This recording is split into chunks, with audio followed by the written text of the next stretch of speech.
ng 1 million dito rin sa Jollibee. 1 million to. Anyone, 1 million, 1 million to.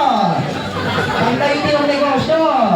1, 2, 3, 4, 5, 6, 7, 8, 9, 10, 11, 12, 13, 14, 15, 16, 17, 18, last two. Last two. Ayan, si mami ko. Ayan. That's so here. Ayan. Baka gusto mo ng si mami ni ma'am. 19 and 20. 20. Okay, again, we have to put, we count it 1, 2, 3, 4, 5, 6, 7, 8, 9, 10, 11, 12, 13, 14, 15, 16, 17, 18, 19, and 20. Alright, so, This is our 20 players na. yes, again, this is the winner takes it all by APA. Okay? Eto na.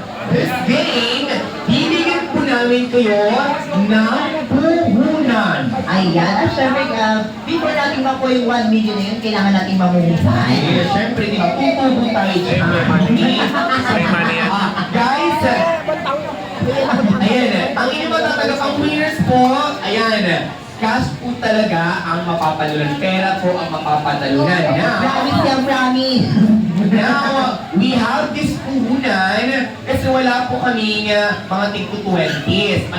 Mahirap nang hanapin yung 20s na bills. Ayan. So this play money serves as your puhunan, but the real winners will going to receive real cash. Okay? Yeah, so for our puhunan po guys, since wala po kaming 20 mga 20 na bills, so we'll be giving you 8 play money po muna. So yung play money po natin, this will serve as our puhunan po na 20 pesos guys. So this, regardless po kung ma-receive nyo po yung 1,200, yun po ay magiging 20 pesos lang po. 20s. Okay?